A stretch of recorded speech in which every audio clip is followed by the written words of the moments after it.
Hi, it's Steve. Today we'd like to show you how to change the front suspension rod on your top load washer. It's a really easy repair. Let me show you how we do it.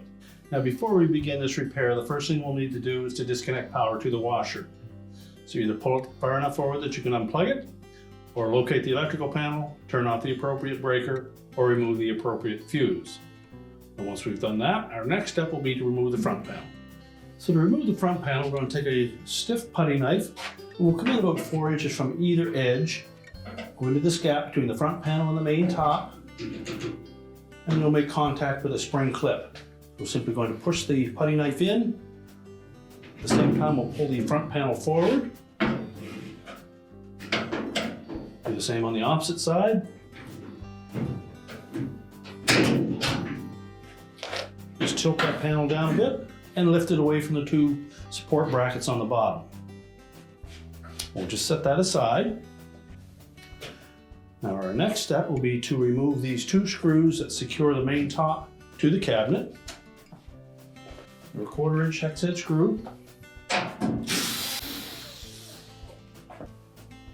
Now next we'll just lift up slightly on the front of that top panel. And then we pull it slightly forward. There are two little hooks at the back that sit on top of that cabinet that we need to disengage that main top from. So once we popped it up far enough, we can pull it back just slightly. Now there's a harness that connects the lid switch to the wire harness in behind the console. And normally you pull that out far enough that you can access that connector. Just squeeze the two release tabs and remove it. If there's not enough length to pull that harness out, you can remove screws across the top of that control panel and lift that out of the way. So we'll go ahead and do that. These screws across the top may be either a Phillips screw or a number 20 Torx screw.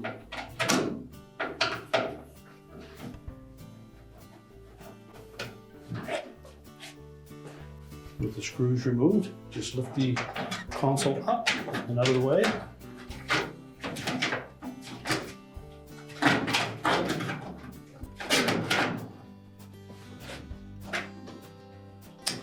You can then access that wire harness connector for the lid switch. Simply depress the locking tabs and separate the connector. Now with the connector removed, we can lift the top off and just set that aside. Now to remove the old suspension rod,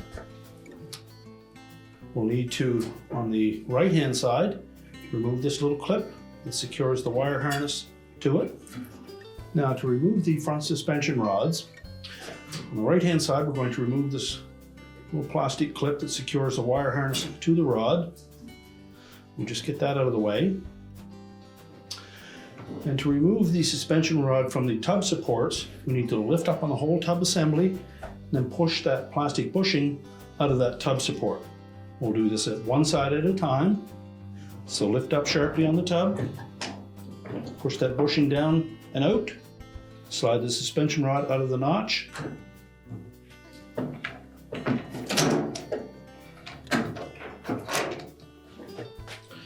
Now once we have it free from the tub support, we need to release the little bushing at the top.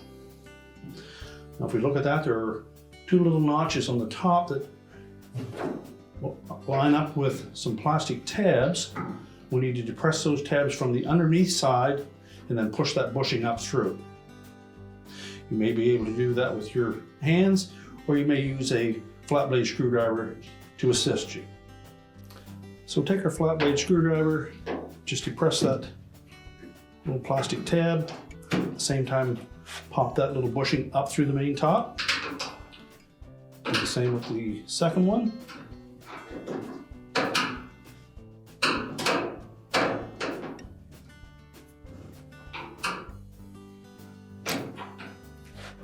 Now, once we've released that top bushing, we'll lift up the rod, slide the bushing off of the support rod, pull that down through the opening, and then we can discard that.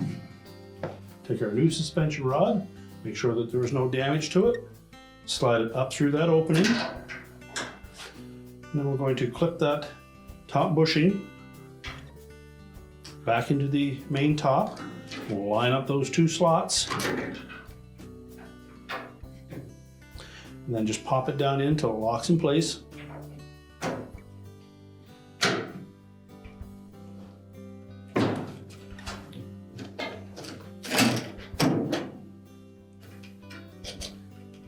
And we're going to lift up on that tub.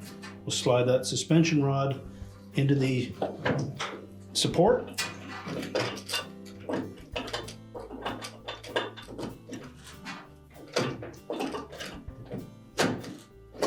Line up that bushing and then press the tub down into place so the bushing locks.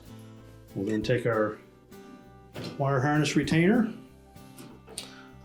clip that back to the support rod, and then we can repeat that procedure on the left-hand side. Now when reinstalling the front panel, we want to make sure that the slotted holes in the bottom of the panel sit down over these two support brackets on the frame. Then we're going to line up these plastic tabs on the front edge of the cabinet with the round holes on the back side of the front panel. And as well, there's one metal tab that fits into this grounding point as well. So make sure that those all line up. You may need to flex either the cabinet or the front panel.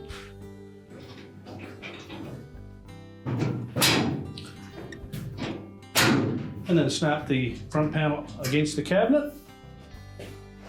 And now we're ready to push the washer back into position. We're now ready to push the washer back into place, reconnect the power, and your repair is complete.